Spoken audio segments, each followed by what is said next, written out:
Bonjour tout le monde, bienvenue dans ce nouveau webinaire d'Avant-Scène Conseil. Je vois que vous êtes presque une centaine déjà connectés, donc on a laissé les personnes arriver, mais les absents ont toujours tort, donc on se lance quand même. Je m'appelle Peter Barrett, je vais être le facilitateur de ce webinaire ce matin, où nous recevons, enfin ce matin, ce midi, où nous recevons Laurent Bourquin, qui est juste à côté de moi, vous pouvez le voir à l'écran. Fais-nous un petit coucou, Laurent, de ton magnifique poster d'aéroport et d'avion. On va voyager ce midi à travers les mystères de PowerPoint. C'est un peu ça l'idée. Alors oui, il a dit comme ça, hein, je vends du rêve.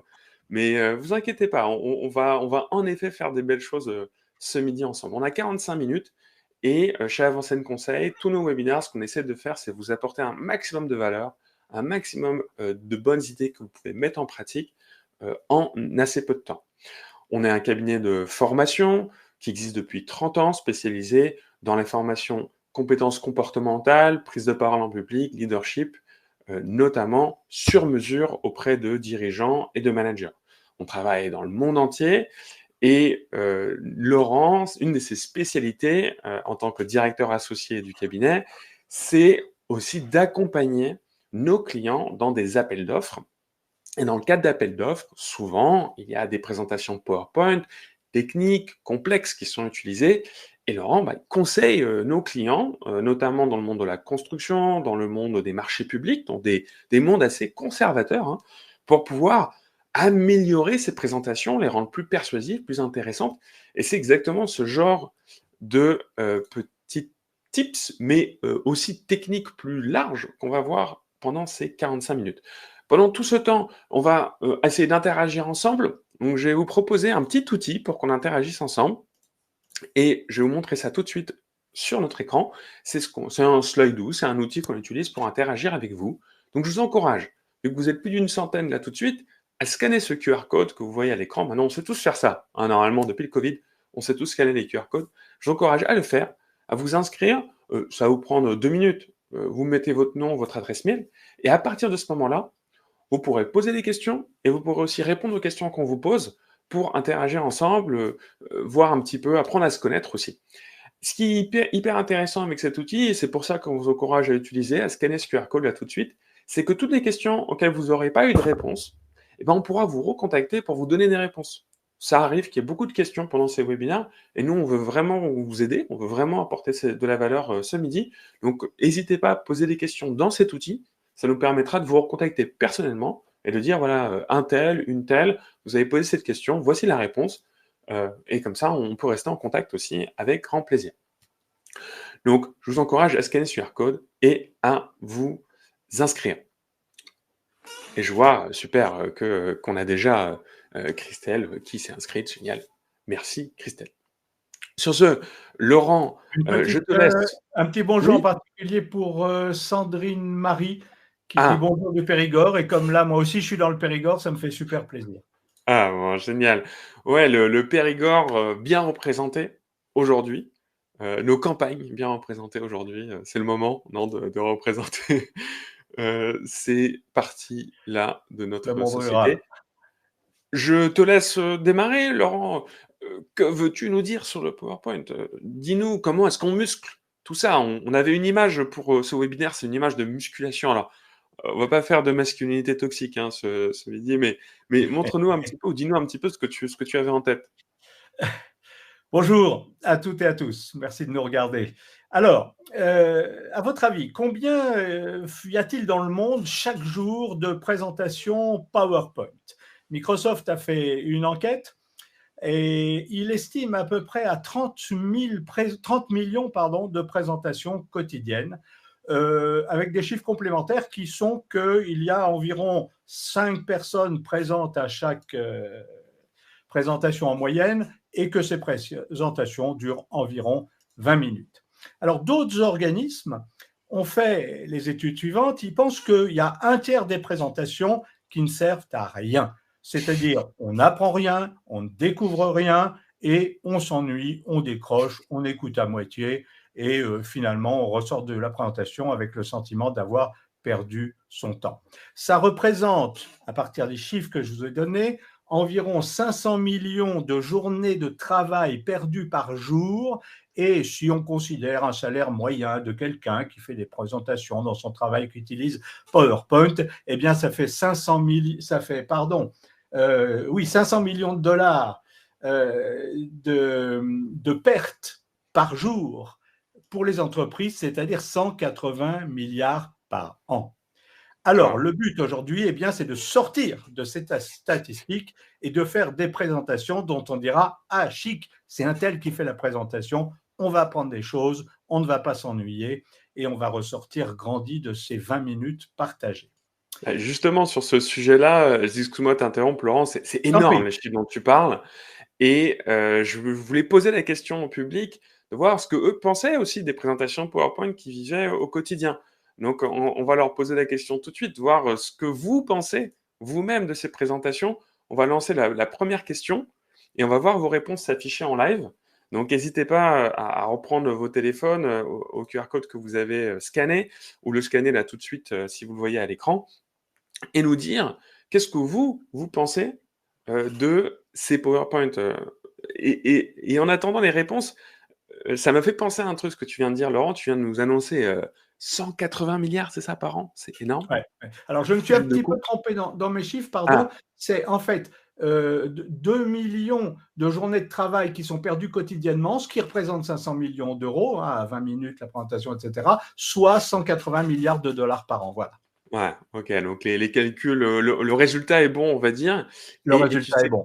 Et tu sais quoi, ça me fait penser à une start-up américaine qui a mis en place un système. Donc, c'est une start-up qui est spécialisée dans le paiement en ligne. Et ce qu'ils ont fait, c'est qu'à chaque fois que tu veux créer un meeting dans lequel il y aura une présentation, et ben, quand tu ajoutes quelqu'un à ce meeting, il y a écrit combien ça va coûter en taux horaire de la personne si tu l'ajoutes. Et du coup, à la fin, tu as le coût du meeting qui est représenté. Du coup, c'est génial parce que c'est comme si tu avais un budget, on va dire, BT. Si tu invites trop de monde et que tu leur fais perdre du temps, voilà combien ça va nous coûter.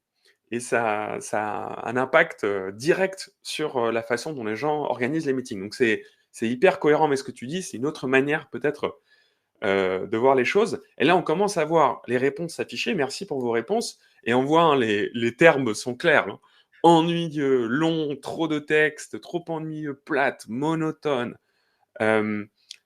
texte trop long, trop fourni, surchargé, banal. On voit un petit peu ces différents mots qui nous, enfin, j'ai envie de dire, qui font mal au cœur. Voilà, le temps qu'on passe sur ces présentations et pour autant de qualificatifs négatifs. Je vois aussi quelques qualificatifs positifs ou qui donnent de l'espoir, et je pense que c'est aussi ce qu'on veut donner aujourd'hui, c'est cette idée que c'est important, que parfois il y a des sujets qui sont intéressants, que parfois ça permet d'appuyer un discours, que parfois c'est quand même important pour avoir une idée des données ou une image clé. Donc ça a un intérêt, ça a une utilité, sinon on ne le ferait pas. Mais peut-être qu'on ne le fait pas bien, peut-être qu'on le fait un peu mal, peut-être qu'on n'a pas les bonnes habitudes. Et merci pour toutes vos réponses. Et on voit bien à quoi on doit s'attacher, à quoi on doit s'attaquer, pardon, pour trouver des solutions. Et c'est ce que tu vas nous montrer tout de suite, Laurent, je pense. Oui, il y a une remarque qui me paraît importante parce qu'elle pose tout de suite les données du problème, de l'équation. Je vois un commentaire qui dit préparation chronophage. C'est vrai, ça prend du temps. Mais quand on voit tous les commentaires qu'il y a autour et justement le coût dont on parlait il y a quelques instants et ce sentiment de perte de temps qu'on a, ça peut prendre du temps, mais c'est du temps bien investi. Parce qu'après, en termes de présentation, on va gagner du temps. Alors oui, c'est chronophage au démarrage pour assimiler tout ce qu'on va vous dire, mais on va vous donner des tips aussi qui vont vous permettre d'aller plus vite. Mais ce temps, si vous avez l'impression que c'est du temps perdu, non. Au contraire, c'est du temps que vous allez gagner par la suite parce que vous aurez des présentations plus courts, plus synthétiques, plus efficaces, avec des gens qui vont venir plus motivés. Et donc, au bout du compte, l'entreprise, le monde de l'entreprise va gagner du temps. Et le monde de votre entreprise, bien entendu. Tout à fait. Alors, bon, allons-y. Là, j'ai envie de savoir. Que devons-nous faire ? En tout cas, merci pour vos réactions. Alors, bon, d'abord, il faut se poser la question quel type de présentation je vais faire. Il y a des présentations qui sont des présentations d'information. Alors, on va montrer le calendrier des vacances, on va montrer un organigramme, le branchement électrique, ce que vous voulez. Bon, bah là, il n'y a pas de questions, il n'y a pas de critères. On montre ce qu'on a montré, même si c'est extrêmement complexe. C'est un document commun sur lequel on va travailler. C'est d'ailleurs pour ça qu'au démarrage, PowerPoint a été inventé, pour partager des documents. Et puis, on a tout de suite, après, vu le potentiel. Alors, nous, ce dont on va parler aujourd'hui, ce sont des présentations où il y a un objectif qui peut être relationnel, rassurer des gens, motiver des gens. Ça peut être un objectif opérationnel, vendre une idée, vendre un point de vue, embarquer les gens derrière une autre présentation, donc qui aura du leadership. Alors, les présentations, globalement 20 minutes. Aujourd'hui, on va se centrer sur la slide elle-même, sur la fabrication de nos slides.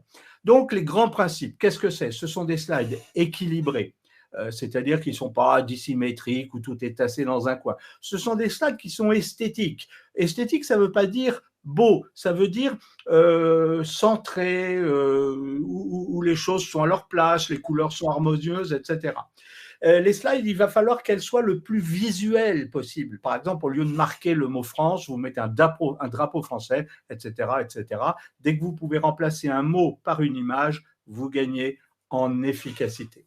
Ensuite, vos slides, il faut qu'elles aient un message, qu'elles disent quelque chose. Ou alors, on est donc dans des slides qui sont des slides d'information. Alors, ce message, il faut qu'il apparaisse tout de suite, qu'il apparaisse entre ce que vous allez montrer, ce que vous allez dire, ce qui va faire à une information globale, l'un plus l'autre. Bon, on dit généralement une slide, c'est entre 30 secondes, une minute.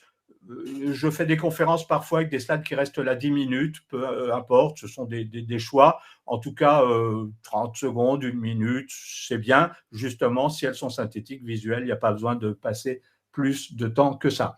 Et puis, sur une slide, si vous écrivez des choses, allez, une dizaine de mots, plus ou moins 2, 3, une douzaine, allez, je vous le fais depuis le Périgord, alors je vous en donne 12.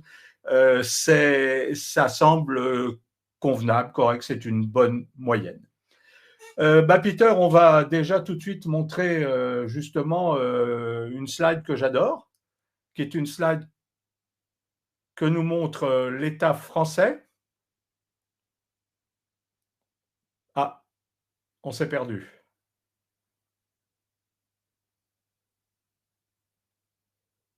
Je ne sais pas si vous m'entendez.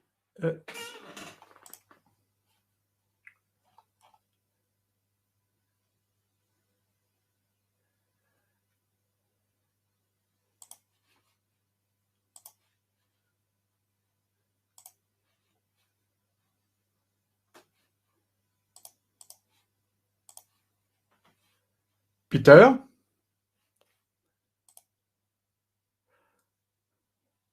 Alors, je ne sais pas si vous m'entendez. Si vous m'entendez, je vais...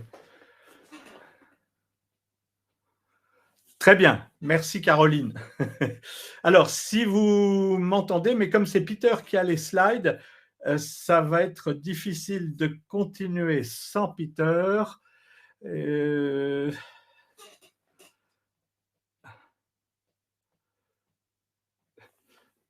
Alors là, on hésite.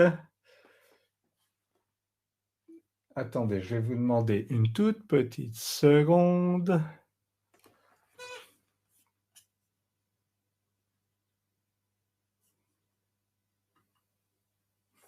Je ne sais pas pourquoi. Est-ce que vous avez Peter en ligne?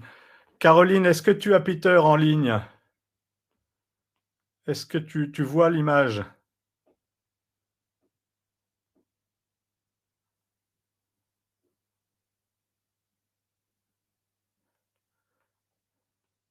Si quelqu'un peut me dire s'il y a Peter en ligne, parce que moi, je ne l'ai pas. Non, on a apparemment perdu, on n'a plus Peter. On a perdu Peter. Et comme je le répète, c'est Peter qui a les slides. Nous, on ne le voit pas non plus. Ah. Alors, on va le faire d'une façon un peu artisanale. On va continuer. Je vais vous montrer une slide, donc qui est une slide esthétique, équilibrée. Cette slide, c'est l'État français donc qui nous la montre. Hein. Voilà. Regardez, voilà. Alors, vous êtes en voiture, vous parlez avec quelqu'un qui est assis à côté de vous, et tout d'un coup, sur l'écran à côté de la route, l'État français, ou en tout cas la direction de l'équipement, nous propose cette slide. Alors, cette slide, elle est formidable. Pourquoi ? Vous avez quelques secondes à peine pour à la fois avoir le message complet et un certain nombre d'informations. Et si vous lisez le nombre, si on analyse ensemble le nombre d'informations qu'il y a sur cette slide, eh bien, il y a presque une dizaine d'informations. Alors, le message global, le message immédiat qu'on perçoit, c'est quoi ? C'est attention, il va se passer quelque chose sur mon trajet. Il va falloir soit que je me rabatte à droite, à gauche, il va falloir que je regarde mon GPS pour voir où je vais, il va falloir que je choisisse entre Nantes ou Bordeaux. Bon, ça, c'est le message. Donc, attention, il va se passer quelque chose, il va falloir que je prenne une décision. Ensuite, sur les informations, si vous comptez les informations, eh bien, qu'est-ce qu'on a ? D'abord, on a un fond bleu. Et la couleur, là, est importante. Ce sont des couleurs codes que vous pouvez, utiliser dans votre présentation. Le bleu nous dit qu'on est sur une autoroute. Ensuite, la slide nous indique qu'il va falloir choisir, mais qu'on a 2000 mètres pour le faire. On a 2 kilomètres, soit une petite minute quand on est à peu près à 130.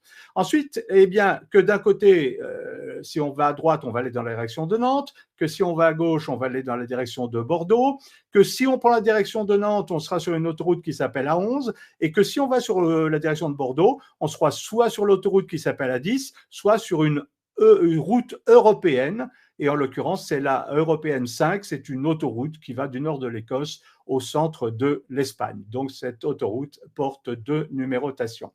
Ensuite, la dernière information, c'est que si vous tournez à droite, clairement, attention, il y aura une file de moins. Vous voyez que la branche de droite est légèrement plus restreinte. Donc, voilà une slide qui est peut-être pas belle, mais en tout cas qui est esthétique, équilibrée, extrêmement synthétique, porteuse d'un message, avec différentes informations, message nourri par différentes informations. Voilà donc exactement une slide idéale. Et comme c'est nous qui la payons avec nos impôts, on peut en être fier et content. Maintenant, il va falloir choisir. Pardon, pas choisir. Il va falloir distinguer 3 choses. Je sais qu'il y a une culture managériale qui tend dans les entreprises à dire à ceux qui vont faire des présentations, envoyez vos présentations avant. Ce document que vous allez envoyer à votre hiérarchie, à vos collaborateurs, à vos clients, peu importe, c'est une présentation avec tout ce que vous allez dire, avec tout ce que vous allez montrer, mais c'est une présentation qui est faite pour la lecture, avec le temps, le rythme de la lecture. Ce n'est pas ce que vous devez montrer. Donc, on va distinguer maintenant 3 choses. On va distinguer ce que vous allez dire, et ça, ce sont vos notes. Elles sont sur un papier, elles sont sur la zone commentaire sur votre écran, elles sont dans votre tête. C'est ce que vous allez dire. Ensuite, il y a ce que vous allez montrer. Ce que vous allez montrer, ce sont les slides.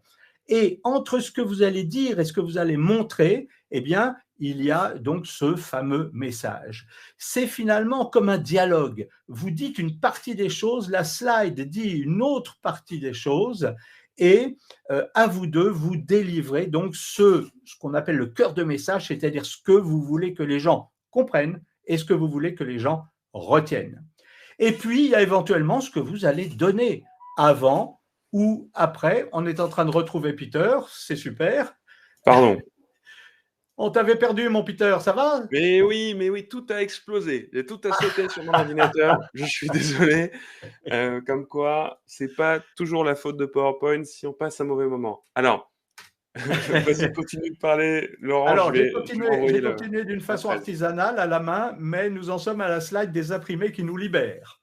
C'est Donc, parfait. les imprimés nous libèrent. Pourquoi ? Parce qu'ils libèrent, ils nous redonnent la liberté pour notre présentation. Vous pouvez imprimer, quand vous êtes sur PowerPoint, vous pouvez imprimer la slide et vos commentaires. Et ça, vous pouvez le donner, les gens vont le lire. Donc, on distingue ce que je vais dire, ce que je vais montrer et ce que je donnerai, s'ils le veulent, à mes interlocuteurs, c'est-à-dire le tout avec même d'autres détails sur les chiffres, etc., etc. Là, évidemment, c'est nos limites. Donc, voilà, les imprimés nous libèrent.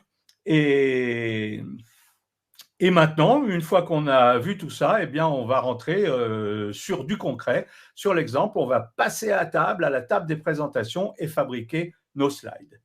Alors, tout d'abord, il nous faut une slide d'introduction. À quoi sert la slide d'introduction? Et du coup, on va voir une première slide d'introduction qui n'est pas la slide d'introduction que je vais utiliser pour ma présentation aujourd'hui, mais qui est un exemple de slide d'introduction. À quoi sert la slide d'introduction? Elle peut être là quand les gens vont arriver, vont rentrer, elle peut être là pendant que vous dites bonjour, vous remerciez, bref, elle est là avant le début de l'introduction elle-même. Cette slide, elle sert à plusieurs choses. D'abord, elle sert à créer de l'attention. Elle sert à donner envie. C'est un apéritif. Et dire, ah, ça, c'est une mise en bouche. On dit, tiens, ça a l'air sympa, ça accroche. On a envie de rentrer, on a envie d'écouter. On va rester.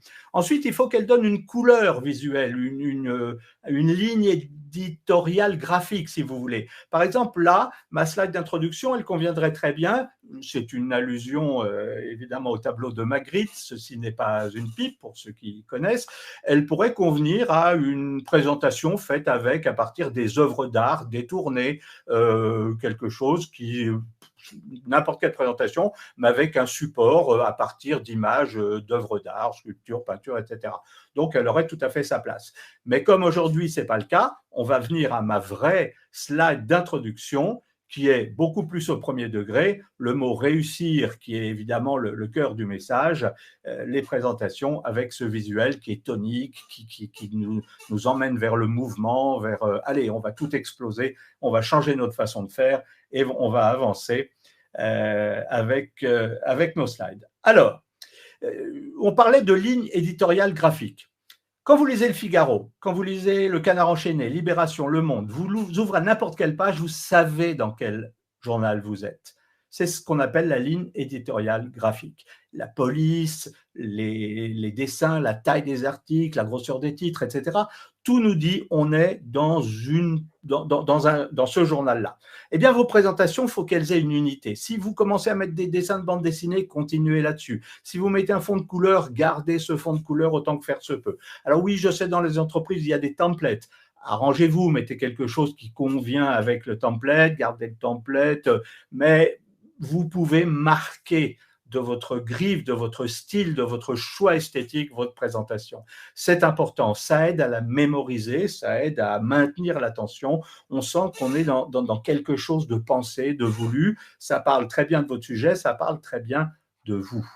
Donc, on va voir 4 exemples, 4 slides à la suite, Peter, si tu veux bien, d'une conférence que j'ai faite sur le management. Alors, par rapport au public à qui je faisais cette conférence, le fait de prendre des photos noir et blanc de l'America Cup avait du sens, puisqu'ils sont liés au monde du sport et de la voile. Et vous voyez qu'en haut, chaque couleur sur les titres est important parce que ça fait partie d'un code sur les territoires managériaux. Donc, il y a les managers verts, managers rouges, etc. Et ça correspond donc à des qualités managériales. On peut avancer sur ces slides. Et voilà ce que c'est qu'une ligne éditoriale graphique. Elle est très minimum, j'en conviens. Ça convenait pour cette conférence. Mais en tout cas, voilà ce que ça veut dire. Voilà une bonne illustration. Alors maintenant, on va parler de l'image des différentes zones du slide. Le public, votre public, vos auditeurs, ont une perception, nous avons tous une perception spatio-temporelle d'une image. C'est-à-dire que l'image, on va la diviser en termes de temps et d'espace. J'ai commencé par diviser cette slide en deux. La partie supérieure, c'est tout ce qui concerne le conceptuel, l'idée. Il y a marqué le ciel, la spiritualité, c'est-à-dire au sens les choses de l'esprit, hein, pas au sens évidemment religieux, mais au sens de ce qui est encore dans l'esprit conceptuel. À l'inverse, quand on va en bas, on est sur Terre, on est dans la matérialité, on est dans les choses concrètes, dans les choses qui existent, qui ont existé. Maintenant, on va parler du temps. À gauche, on a le passé. La lecture des timelines est toujours de gauche à droite. Ensuite, à droite, vous avez le futur. Et au milieu, eh bien, vous avez ce qu'on appelle la zone d'actualité. Parfait. Donc, tout le monde dans une image a cette perception-là. Elle est inconsciente, elle est internationale, ce n'est pas seulement lié au sens de lecture. Dans le monde musulman où on lit dans l'autre sens, les timelines sont quand même dans ce sens-là. Alors maintenant, on va prendre un exemple, à quoi ça correspond. On va passer du concept à la réalité, on va passer du ciel à la terre, à la matérialité. Voilà un avion. Cet avion, on ressent qu'il part plutôt en vacances. Il est en haut, les vacances sont encore conceptuelles, elles n'ont pas encore de réalité, et puis il va vers le futur. Donc le mot vacances va vers le futur. Si on prend ce deuxième avion, il est plus dans la réalité, les vacances ont eu lieu, il revient vers le passé, vers son point de départ, c'est le vol retour. Voilà, inconsciemment. Si je parle de vacances qu'on va prendre, c'est plutôt le dessin d'en haut. Si je parle de vacances qu'on a prises, c'est plutôt le dessin en bas. On va revenir à la slide initiale, avec notre découpage sur voilà, nos quatre concepts spatio-temporels. Et maintenant, on va s'amuser à les combiner dans tous les sens. Alors, si vous partez d'en bas à gauche, c'est-à-dire dans le passé, que vous allez vers le futur, mais sur quelque chose de très conceptuel, ça va donner un sentiment d'audace. On va l'illustrer tout de suite avec cette publicité pour Epson. Vous voyez que Epson, on connaît, ça existe, l'imprimante, elle est en bas à gauche, elle est déjà dans le passé, mais là, clairement, il y a quelque chose de nouveau et quelque chose d'audacieux. Et qu'est-ce que ça nous dit? Ça nous dit que ça décoiffe. Hein. Là, la Joconde, fou, elle prend un sacré coup d'air dans les dents et dans la chevelure. Donc, il y a une idée d'audace, quelque chose de très novateur qui nous emmène assez haut et assez loin dans le futur.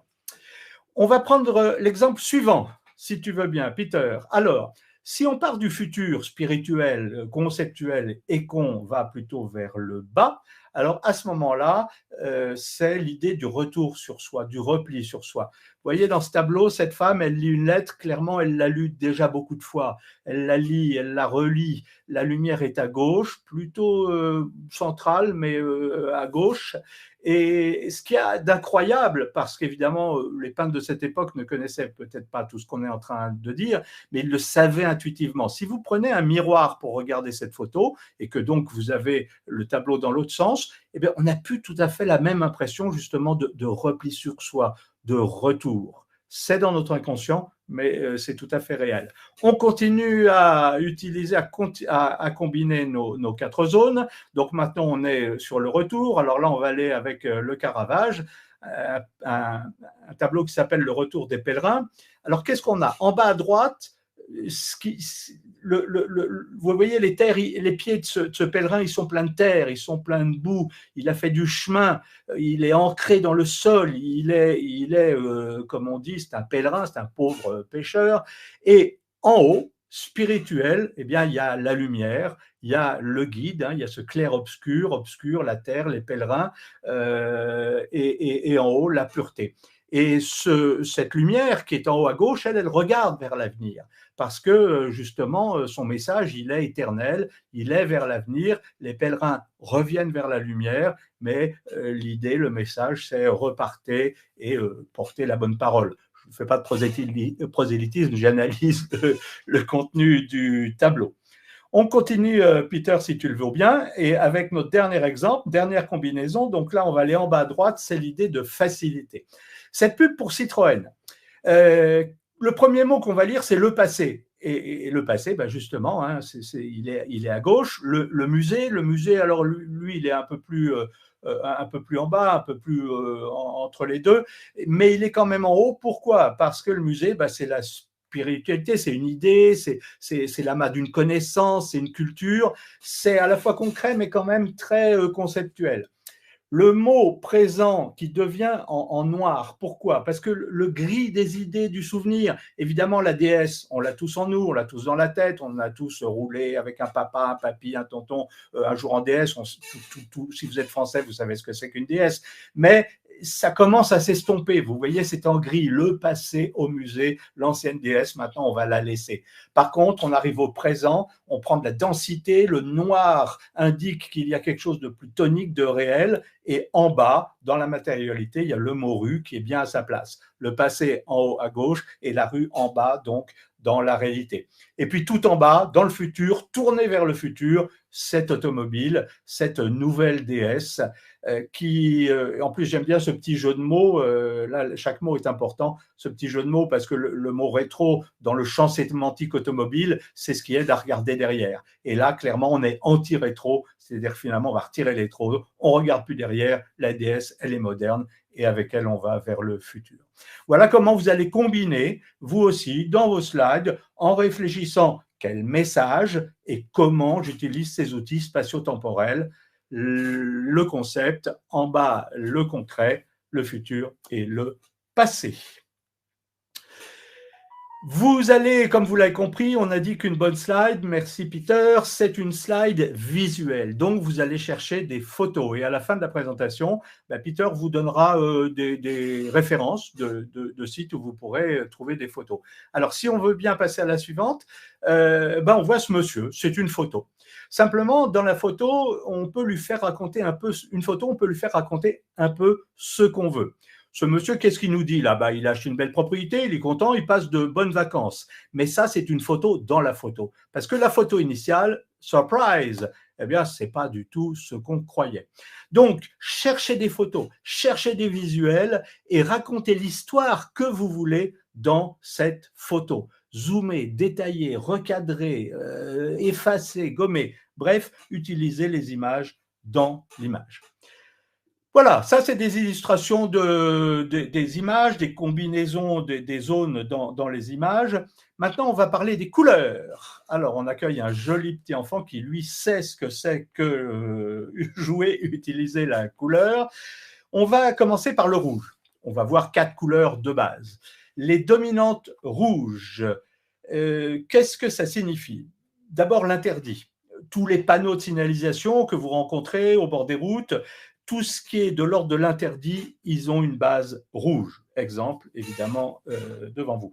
C'est aussi le négatif, c'est le sang dans ce qu'il a de passion, dans le côté positif, de blessure, dans le côté négatif, c'est le feu de l'amour, c'est ce qui réunit justement le sang, la passion, etc. Voilà toutes les nuances qu'on va pouvoir trouver dans le rouge. Le bleu, c'est froid, le bleu, c'est frais, le ciel, l'eau, sidérale. Le bleu, c'est à la fois tranquillisant, c'est la paix. D'ailleurs, on a ici le drapeau de l'ONU, les casques bleus, qui sont là pour apporter la paix. C'est aussi tout ce qui est technologique, la technicité, la froideur de la machine, la froideur des process. Voilà tout ce qu'il y a derrière le bleu, tout ce qu'on perçoit. Le vert, c'est l'espoir. Le vert, c'est ce qui est permis, c'est ce qui est positif, ça apporte du calme. C'est la nature, c'est le développement durable. Quand vous allez avoir des chapitres sur le développement durable, bien évidemment, il faut piocher dans vos nuances de vert. Et puis, c'est le trèfle à 4 feuilles qui vous apportera de la chance. C'est pour ça qu'il y a l'espoir derrière. On va terminer avec le jaune. Le jaune, c'est le feu. Donc, c'est la chaleur, jaune, orange, c'est la lumière, c'est la lumière intellectuelle, c'est pour ça que c'est aussi l'intelligence, c'est la chaleur de l'esprit qui produit des idées, c'est la couleur de la créativité. Tout à l'heure, on parlait des couleurs managériales, ce qu'on appelle le manager jaune, c'est le manager innovateur qui sort 3 idées à la minute, etc. Donc, les fonds jaunes, attention, il y a des jaunes qui peuvent être un petit peu nauséeux, mais en tout cas, si vous avez un jaune franc, lumineux, eh bien, ce sont ces adjectifs qui vont s'appliquer. Allez, vas-y Peter. Peut-être, ouais, on t'a beaucoup entendu sur les couleurs, sur des exemples plus artistiques. Et souvent, je pense qu'une des choses qu'on va demander à notre public, là, aux personnes qui travaillent au quotidien dans des entreprises ou même dans le secteur public ou dans le secteur associatif, c'est de la technicité, c'est des chiffres. Et du coup, je voulais leur poser la question que vous voyez affichée là à l'écran. Donc, juste pour vous demander, si votre public, si les personnes qui vous demandent de faire des présentations, vous demandent en effet beaucoup de détails techniques, et selon vous, vous n'avez pas le choix quelque part que de mettre peut-être plus d'informations, Je serais assez curieux voilà, d'avoir cette réponse, parce que juste après, Laurent va vous montrer des exemples qui sont peut-être plus liés à votre quotidien, c'est-à-dire une fois qu'on a ces grands principes artistiques de compréhension de la couleur et de compréhension de l'information telle qu'elle est représentée visuellement, bah, la question suivante, c'est comment on l'applique concrètement. Donc on va en parler justement dans quelques instants, mais d'abord j'étais curieux de savoir, de votre point de vue, voilà, est-ce que vous avez besoin de beaucoup de détails techniques, selon vous, dans vos slides? Donc on voit que c'est assez partagé, hein, mais on sent que le public, globalement, là, celui qui interagit en tout cas, aime plutôt, en tout cas apprécie plutôt la simplicité, même si on a quand même un bon tiers, hein, là, en plus ça commence à augmenter, qui estime qu'il est important de préserver le détail. Qu'est-ce que tu en penses, toi, Laurent? Est-ce qu'on peut toujours simplifier? Est-ce qu'on peut toujours aller à l'essentiel? Oui, alors il y a plusieurs réponses. Il y a d'abord ce qu'on a dit tout à l'heure. Je dis, je montre et je donne. Il suffit de dire à nos interlocuteurs les détails dont vous avez besoin après pour travailler, pour mettre en perspective tout ce que vous voulez à la virgule près. Tout ça, c'est dans la version papier que je vous ai donnée, que je vous donnerai après, que je vous enverrai si vous ne voulez pas imprimer. Voilà, ça, c'est la première raison. Maintenant, il y a aussi ce choix dont on a parlé. Est-ce que ce sont des slides d'information ou des slides qui motivent, qui entraînent, etc. Clairement, moins il y a, les Anglais disent less is more en communication, moins vous en montrez, plus on va en retenir. Moins vous en montrez, plus on comprend vite et plus on retient. Ici, sur le chat, je vois une question. Si on donne le texte à lire, on risque de perdre l'attention de l'auditoire. Évidemment, la slide, elle parle en même temps que vous. Donc, si vous avez une slide où il y a beaucoup de choses écrites, beaucoup de mots, ben, vous êtes le soir à la maison, vous lisez un journal, on vous parle, vous ne pouvez pas à la fois continuer à lire et écouter. Donc, vous posez votre journal et vous écoutez. Ou alors, vous dites, je finis mon article et on parle après. Donc là, qu'est-ce qui se passe finalement? On a perdu le sens des choses. On met du temps à faire des slides. Ces slides, elles sont bavardes. Et du coup, quand on va les montrer, les gens ne nous écoutent plus. Et quand les gens ne... Pourquoi? Parce qu'on parle sur des slides qu'on a faites et on empêche les gens de les lire tranquillement. Vous voyez, finalement, on est son pire ennemi. Ou les slides qui devraient être notre meilleur ami, deviennent nos pires ennemis. Hein. Ouais, Donc, voilà, je parle, la slide parle, et à tous les deux, on délivre un message. Et c'est pour ça qu'elle soit le plus visuel possible, le ouais. plus synthétique Oui, possible. Et justement, pardon, vas-y. comme je vois qu'on est à 37 minutes, peut-être Allons-y. on avance. Hein, et On on va rentre voir dans les justement, exemples. Exactement, allons-y. voilà, passer de slides qui sont bavardes à des slides qui sont synthétiques et visuels, comme on l'a défini. Alors, on va quitter là les couleurs. Voilà une slide extrêmement bavarde, extrêmement moche, pas équilibrée, pas synthétique, pas belle, etc. Alors, d'abord, on va se demander quel est le message, parce que là, c'est une slide d'information. Mais moi, j'ai un message. Le message, par exemple, c'est que ces flux, peu importe, hein, c'est de l'argent, c'est des denrées, il y a des flux entrants, des flux sortants, des gens dans mon magasin, peu importe. Bien, ces flux, je veux montrer que finalement, la courbe qui est en haut, qui est partie d'en bas, mais qui va en haut, c'est une bonne nouvelle. Voilà, ça, c'est mon message. Cette slide, courbe, pardon, elle est positive. Alors, qu'est-ce qu'on va faire? Bah, déjà, on va recentrer tout ça. Vous voyez, là, il y a une flèche qui vient, qui dit, bah, là, il y a du vide, là, le schéma, il n'est pas centré. Ensuite, on enchaîne, voilà, ce titre, il est trop long, suivi, on voit bien si c'est de 2019 à 23, en plus, il y a marqué année, bah oui, on voit que c'est des années, donc tout ça, on peut le retirer, ça parle en soi. La dernière chose, c'est qu'il y a un copier-coller malheureux, comme ça arrive, vous voyez, il n'y a pas la même police, c'est moche, et puis il n'y a pas de message. Alors ensuite, on va, comme la flèche l'indique, intervenir sur ces courbes elles-mêmes. Ces courbes, elles sont en 3D. C'est une complexité. Il y a les raies en bas, derrière, pardon, il y a un angle droit, c'est moche, les lignes, on ne voit pas bien laquelle est devant, laquelle est dernière, c'est complexe, on va simplifier tout ça. Ensuite, il y a l'abscisse et l'ordonnée. L'ordonnée, là, il y a d'abord un chiffre, on ne sait pas ce que c'est, il y en a beaucoup, il faut lire la légende pour comprendre que c'est des milliers. On va simplifier. En bas, le système des courbes m'oblige à mettre une légende entrant, sortant, et du coup, ça revient à droite, donc il y a une information qui est doublée, on va virer. Et bien sûr, les années, comme c'est un flux de 19 à 23, il n'y a pas besoin d'avoir des dates précises. Allez, hop, un coup de baguette magique et on change cette slide. Tout d'abord, on la recentre. Très bien. Ensuite, on change le titre. Deuxième coup de baguette magique. Alors, le titre, vous voyez, il est synthétique, flux, et il y a un petit coup de stabilo vert qui déjà commence à nourrir le message du fait qu'on est dans une slide avec une bonne nouvelle, une nouvelle positive. On retire la 3D, donc on a des courbes qui là sont plus nettes, plus lisibles, et comme on a parlé de la symbolique des couleurs, eh bien on va changer à la fois l'épaisseur et les couleurs des courbes pour nourrir toujours ce message. Clairement, la flèche en haut, c'est une bonne nouvelle, elle est positive, donc on est en vert. On a lissé avec un outil très simple. Tous les outils qui sont utilisables sont très simples. Vous pouvez le faire en 20 secondes, en farfouillant un peu un jour. Vous allez trouver, découvrir petit à petit. Il n'y a pas de semaine de stage de PowerPoint. Ça, c'est des outils extrêmement simples, basiques. Vous les cherchez, ils sont intuitifs. Donc là, on a des flèches qui sont plus sympas, plus toniques, plus dynamiques. Qu'est-ce qu'il nous reste à faire? Dernière chose, Peter, hop, le magicien Peter nous change cette slide. On a donc à gauche une ordonnée qui est plus évidente. Il n'y a pas besoin de 50 critères, c'est sur 4 ans, on a l'ordre d'idée, l'ordre de grandeur, ça suffit pour comprendre. Et même si l'abscisse, normalement, évidemment, elle est plutôt en bas, là, pour des raisons de lecture et d'équilibre, je l'ai mise en haut, c'est une timeline, et vous voyez que l'année correspond. On aurait presque pu aller de 19 à 23 sans mettre le 20, puisque c'est une information qui se répète. Allez, on retourne à la slide initiale. Voilà, moche, pas esthétique, pas de message, clair, moins d'informations, mais un message plus évident qu'on retrouve bien plus facilement.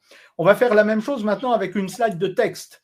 Voilà une slide autoporteuse. C'est ça, c'est ce que je vais mettre dans le dossier, c'est ce qu'éventuellement je vais envoyer ou donner après. C'est une slide où vous n'avez pas de plus-value. La slide n'en a pas plus sur ce que vous allez dire, et donc vous allez dire la même chose. Alors, sur quoi on va intervenir? Peter, déjà, pareil, on va rééquilibrer. Il y a du vide, c'est moche. On continue. Le titre, on va le faire plus synthétique. Cette nomenclature, un des problèmes de PowerPoint, c'est que ça contraint notre façon de penser. Ça nous envoie sur ces numérotations, ces bullets, sous-bullets, etc. Ça crée des hiérarchies qui n'ont pas toujours lieu d'être et ça contraint, ça formate notre façon de penser. Et c'est pour ça que les slides telles qu'on les a définis, elles vont nous libérer aussi de cette façon de penser contrainte et habituelle. Vas-y Peter, c'est super, merci. On va retirer du texte, on va garder le minimum et le reste, on le dira à l'oral et on le donnera sur l'écrit. Le fond, il est blanc, pas terrible, on va y jouer aussi. Donc, qu'est-ce que ça donne? On va passer d'une logique verticale à une logique horizontale. Au mot visuel, on va adjoindre un petit dessin et à la limite, on pourrait retirer le mot visuel et laisser ce petit dessin. On l'a dit, dès que vous pouvez transformer un mot en graphisme, le traduire par un graphique, c'est beaucoup plus fort, on le voit beaucoup plus rapidement. Alors maintenant, je vais rentrer tranquillement mes mots. Vas-y Peter, lance-toi. Je vais parler du regard pendant 15-20 secondes, des gestes, de la posture. C'est une slide sur la communication, sur le visage. Voilà. Et l'intérêt de faire comme ça, c'est que mes cadres bleus qui sont préexistants, ils vont annoncer une structure, ils vont aider à la compréhension, à la mémorisation. Et puis, comme ils vont rentrer au fur et à mesure de mon propos, ils vont donner du rythme. À chaque fois, ça surprend, on part sur quelque chose, on change d'article, vous voyez, on avance ensemble sur le chemin et les gens découvrent au même rythme de ma parole. Du coup, la slide au démarrage, elle n'est pas bavarde. Et ça, c'est la dernière réponse à ce qu'on disait tout à l'heure. Est-ce que je peux mettre des mots? Oui, mais pas dès le départ. Mettez les mots que vous voulez. On a dit tout à l'heure une dizaine, mais si vous avez besoin d'en mettre plus, mettez-en plus. Simplement, vous les mettez au fur et à mesure de la narration pour pas que la slide, dès le départ, parle en même temps que vous. Peter. Ouais, et du coup, à la suite de cela, on voit qu'on peut représenter graphiquement très simplement en fait ces idées. On n'a pas besoin de compétences techniques ultra avancées. C'est aussi ça que tu nous montres. On n'a pas besoin d'être un graphiste, on n'a pas besoin d'avoir le doigt sur la tendance actuelle. Il faut juste qu'on essaie de penser en termes de qu'est-ce que j'essaie de dire, quel est le fond de mon message, quelle est les symboliques basiques de où se situe l'information et des couleurs, et je peux déjà en faire beaucoup. Et là, tu nous as montré un exemple, peut-être sur le cercle vicieux qui est représenté là visuellement avec une forme. Peut-être un autre exemple que tu voulais nous montrer sur cette image. Est-ce qu'on peut revenir sur les formes juste avant, s'il te plaît? Voilà. Celle-là? Ouais. Oui, alors, juste pour rajouter, Mhm. évidemment, je suis complètement d'accord avec toi. Vous avez des outils très simples, hein. Ça, c'est quelques secondes. Quand on s'est un petit peu entraîné, c'est quelques secondes. Et vous voyez la force à la fois, il y a plus d'une dizaine de mots, mais le message, il est immédiat. Entre le titre et le graphisme, on comprend très bien que là, on est très mal barré, qu'il va falloir rompre. Ça, c'est dans forme. Vous mettez les flèches, vous voyez, il y a un dégradé, vous leur donnez la taille, la courbure que vous voulez, ça va très vite, c'est très intuitif, pas de souci. Alors maintenant, vous pouvez fabriquer comme celle-là, vous pouvez utiliser des images comme là, c'est le cas. Peut-être vous rappelez-vous de cette couverture de Libé. C'est une des très, très rares fois où Libération a tout retiré. Tout retiré. Il n'y a plus la date, il n'y a plus le dépôt légal, il n'y a plus le prix, il n'y a plus rien. On est complètement centré sur cette nouvelle que nous offre Libération. C'est donc le jour de la mort de Steve Jobs. Là, voilà une image dans l'émotion. On peut avoir une image dans l'humour, la suivante par exemple. Alors l'humour, ça peut être de bon goût, ça peut être de moins bon goût. Je vous laisse juger, mais en tout cas, voilà un visuel qui nous parle. Et avec le titre, évidemment, le message est assez fort. Allez, on a fini. Je vois dans les questions que si on demande si le PowerPoint sera disponible et si on peut le télécharger, Peter. Le PowerPoint, si vous vous êtes inscrit sur l'outil d'interaction, on aura vos adresses mail, on pourra vous envoyer le support. Donc n'hésitez pas, je vous le remets là tout de suite si au cas où vous ne Allez, l'avez pas fait. Et comme merci. ça, Pour vous pouvez terminer, nous pardon. donner un feedback et vous pouvez aussi vous inscrire. Il y a 2-3 minutes pour résumer si tu veux. Allez, une seule suffira. Les slides. Vas-y. Allons-y, vas-y. Il faut qu'elles soient esthétiques. On a bien dit esthétique, pas belle, esthétique. Donc des slides qui vont être homogènes les unes par rapport aux autres, hein, la ligne éditoriale, donc une unité dans les graphismes, dans les polices, attention au copier-coller, à l'importation de vieilles slides où tout d'un coup on va être dans un autre univers, il faut qu'elles soient équilibrées, centrées, il peut y avoir de l'espace, il ne peut pas y avoir de vide. Ensuite, il faut qu'elles soient sobres, simples, visuelles, le plus de visuel possible avec le moins de mots possible. Et pour terminer, eh bien, il faut qu'elle soit porteuse d'un message. Merci. Il faut qu'elle soit porteuse d'un message. Un cœur de message. Qu'est-ce que je veux qu'il revienne? Ne partez pas avec l'idée qu'est-ce que j'ai à dire. Ça n'a aucune importance ce que vous avez à dire, ce que vous voulez dire. Ce qui est important, c'est qu'est-ce que vous voulez qu'ils retiennent. Donc, le cœur de message. Dans une slide, tout est signifiant, les couleurs, les formes, la grosseur, la position. Et puis, évidemment, des slides pour renforcer le message, qui est une congruence, une cohérence, une convergence entre la forme, ce qu'on vient de voir, et le fond, votre message. On avait une slide d'entrée, il faut une slide de sortie. Peut-être qu'il y a des questions, des réactions. Vous pouvez dire salut les gars tout à l'heure, à demain, merci, j'étais content d'être là, ce que vous voulez, simplement merci. Et comme on l'a dit, c'est toujours mieux avec un visuel, et donc vous pouvez leur offrir un grand sourire. J'ai Ouais, terminé. super. Ce beau sourire qui termine et qui renvoie vers une après-midi heureuse. Un rouge d'ailleurs plutôt positif, là, le rouge de la passion, le rouge d'une belle semaine qui se profile, on l'espère pour tout le monde. Parce qu'elle le Comme, vaut bien. parce qu'il le faut bien. Comme tu l'avais dit, voici quelques lieux où vous pouvez trouver des ressources de photos libres de droit que vous conseille Laurent. Comme je vous le disais, n'hésitez pas à vous inscrire sur Slido si vous ne l'avez pas fait. Là, je vous ai mis le lien dans le chat afin qu'on puisse avoir votre adresse mail, ce qui fait qu'on pourra vous envoyer le PowerPoint, répondre à vos questions en différé, vous envoyer davantage d'informations aussi sur ce type de conseils qu'on peut donner. Donc, n'hésitez pas. Juste Et une précision sur les je liens, t'en pardon prie, Peter. Laurent. Tout n'est pas complètement libre de droit, c'est-à-dire que souvent il y a Ça deux dépend. zones, hein. Vous pouvez avoir des choses gratuitement et puis vous avez des versions payantes avec encore plus de choses. Ça dépend des sites, vous découvrirez. Ouais. Et découvrir. évidemment, aujourd'hui, il y a l'intelligence artificielle générative qui nous permet aussi de créer des photos, créer des visuels à partir de zéro et de pouvoir aussi illustrer, même si parfois c'est complexe parce qu'il faut devenir un ingénieur pour rentrer dans la tête de l'intelligence artificielle qui va créer nos visuels, ce qui n'est pas tout le temps évident. Donc, en tout cas, on voit que même avec des visuels stock qu'on peut utiliser, on trouve souvent des belles idées. Personnellement, j'utilise Canva. Par exemple, sur Canva, il y a énormément d'images stock qui sont accessibles libres de droit. Donc, vous pouvez y aller, les utiliser. En plus, vous pouvez les télécharger, les mettre sur PowerPoint. Donc, c'est assez utile. Merci à vous toutes et tous. Merci Laurent pour cette Merci, présentation Peter. et pour ta flexibilité avec le crash que j'ai subi. En vous souhaitant une très bonne après-midi et une très bonne semaine, de très belles présentations, un futur glorieux dans vos présentations PowerPoint, c'est ce qu'on vous souhaite. Et on se retrouve le 13 février pour un nouveau webinaire, toujours sur la pause de midi, le 13 février pour un webinaire sur comment avoir des conversations plus sereines au travail, sur des conversations difficiles. On va rencontrer nos amis de Opinion sur Rue et leur méthode qui s'appelle l'entretien épistémique, tout un programme le 13 février. On se retrouve bientôt. Au revoir tout le monde. Merci, bonne journée.